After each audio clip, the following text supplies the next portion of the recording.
गाय और हमारा पशु, आप मेरा इशारा समझ रहे होगे, भी आपने इस सवाल का जवाब भी दिया था और आपने कहा कि कमेटी बना ली गई है। तो सर कब तक लगाम लगेगी? जो अवैध डेयरियाँ चल रही है, जो गाय दूध निकाल के गाय को छोड़ देते हैं, कुत्ते काटते हैं सर, बच्चों को आना जाना बड़ा दुश्वार है, क्या कहना चाहिए इस पर? देखिए, अभी केवल 43 दिन हुए हैं। मैं समझता हूँ आने वाले 2-3 महीने के अंदर इसका स्थायी निवारण होगा और इस पे काम हो चुका है। जैसे मैंने बताया, नई गौशालाएं बनाई जा रही हैं और जो अवैध डेयरियाँ चलाते हैं उनके खिलाफ भी एक्शन अभी सख्ती से लिया जाएगा और आने वाले समय में इस समस्या का समाधान होगा। अभी 2 दिन पहले मैं एक स्टोरी कवर कर रहा था, स्कूल के बाहर खड़ा था, तो पेरेंट्स का कहना था कि आज हमें मनीष सिसोदिया की याद आ रही है। 3 साल से स्कूल की फीस नहीं बढ़ी थी, लेकिन भारतीय जनता पार्टी आई तो कहीं ना कहीं ऐसा लग रहा है कि कुछ मनमानी हो रही है, ऐसा जनता का कहना है।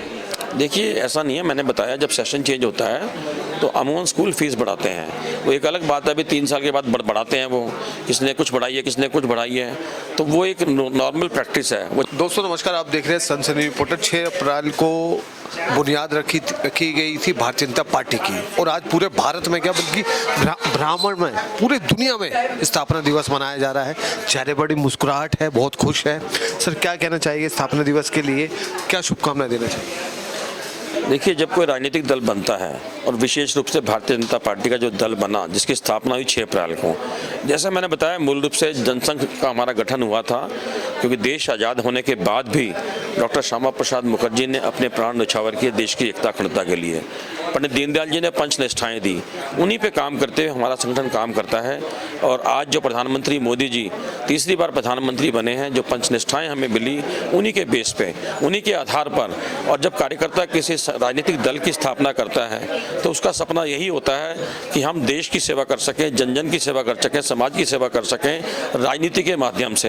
तो वो सपना साकार दिल्ली के कार्यकर्ताओं का हुआ है, क्योंकि ये पहला स्थापना दिवस है 27 साल के बाद, जब दिल्ली के अंदर भी भारतीय जनता पार्टी यानी कि कार्यकर्ताओं के संगठन की सरकार है और देश के अंदर भी है। तो सभी कार्यकर्ताओं में बड़ा उत्साह है और सभी कार्यकर्ताओं ने स्थापना दिवस पर संकल्प भी लिया है कि हम अपने नेताओं के साथ मिलकर, अपने विधायक और मुख्यमंत्री और सांसद साथ मिलकर जन जन की सेवा कर सकें, एक एक व्यक्ति की, समाज की सेवा कर सकें और दिल्ली का सुधार कर सकें, दिल्ली को विकसित दिल्ली का सपना पूरा कर सकें। तो सेवा की बात करें तो गाय और हमारा पशु, आप मेरा इशारा समझ रहे होगे, भी आपने इस सवाल का जवाब भी दिया था और आपने कहा कि कमेटी बना ली गई है।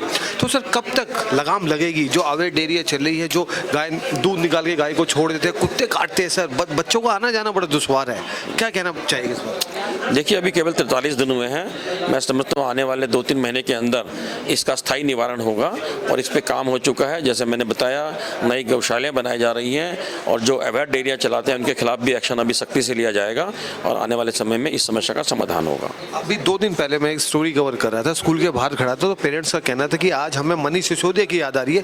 3 साल से स्कूल की फीस नहीं बढ़ी थी, लेकिन भारतीय जनता पार्टी आई तो कहीं ना कहीं ऐसा लग रहा है कि कुछ मनमानी हो रही है, ऐसा जनता का कहना है।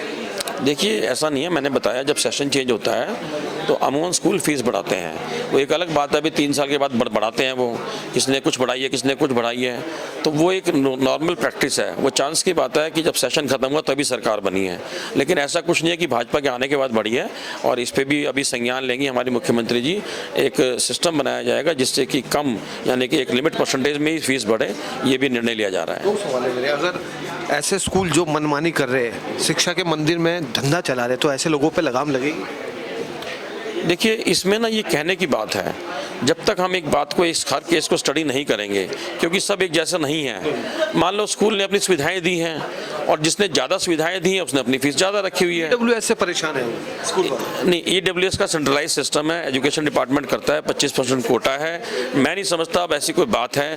हर स्कूल के अंदर 25% कोटा पूरा किया जा रहा है। उसमें कोई दिक्कत हो तो आप हम बताएं, हम व्यक्तिगत उसको चेक करवा सकते हैं CM से और CM जी उस पर संज्ञान लेंगे। आखिरी सवाल, दिल्ली में मेयर का चुनाव आने वाला है, क्या लगता है कि इस बार भारतीय जनता पार्टी किसको प्राथमिकता देगी मेयर के लिए?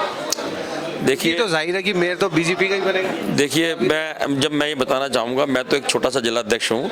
हमारे संगठन में किसी को कुछ नहीं पता होता, हमारा नेतृत्व तय करता है, क्योंकि दिल्ली प्रदेश का मैटर है, किसको मेयर तय करना है। जब मैं स्वयं बता रहा हूँ, मुख्यमंत्री रेखा गुप्ता जी को 2 दिन पहले नहीं पता था मैं मुख्यमंत्री बनने जा रही हूँ, तो मैं आपका प्रश्न का आंसर मेरा नेतृत्व देगा, हमारा संगठन देगा, हमारे कार्यकर्ता देंगे। हमारे किसी भी एक कार्यकर्ता के पास इस आंसर को देने की पावर नहीं है। कल रामनवमी है, रामनवमी के लिए क्या शुभकामना देना चाहिए दिल्ली वासियों को? मैं रामनवमी भी, दुर्गा अष्टमी की, जैसे आज दुर्गा अष्टमी है, कल रामनवमी है, मेरी ओर से सभी पूरे दिल्ली वासियों को, अपने जिला केशवपुरम के एक कार्यकर्ता को, क्षेत्रवासियों को रामनवमी की बहुत बहुत शुभकामनाएं। अविनाश जी, 6 अप्रैल है, ऐतिहासिक दिन है, क्या कहना चाहिए आज, क्या शुभकामनाएं देना चाहिए?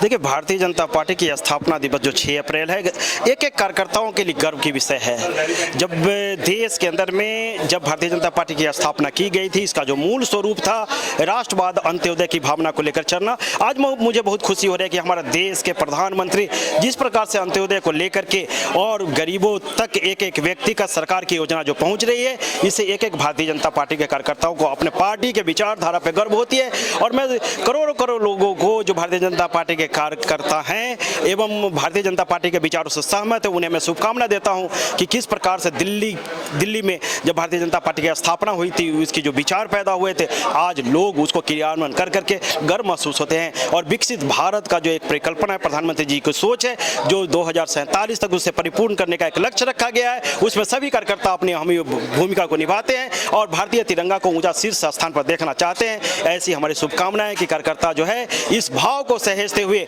और जिस प्रकार से हमारे देश के अंदर में 21 राज्यों में एनडीए समर्थित सरकार चल रही है, आने वाले दिनों में इस सरकार की जो संख्या है वो बढ़े और अन्य राज्यों में भी इसकी बात हो। कल रामनवमी है, रामनवमी के लिए क्या शुभकामनाएं देना चाहिए? देखिए, रामनवमी का जो त्यौहार है बहुत ही सौहार्दपूर्ण त्यौहार है। हिंदुओं के लिए जो त्यौहार है वो बहुत ही बढ़िया है। जिस प्रकार से राम जन्मभूमि की जो इस बार स्थापना की गई है, उसे देश भर में राम जन्मभूमि को जानने वाले, राम की जो मूल अवधारणा, माँ राम की जो सोच है, उनका जो विचार है, उनके जो त्याग है, उसको समझते हुए एक एक भारतीय को उस पथ पे चलना चाहिए, ऐसे हमारी मानना है।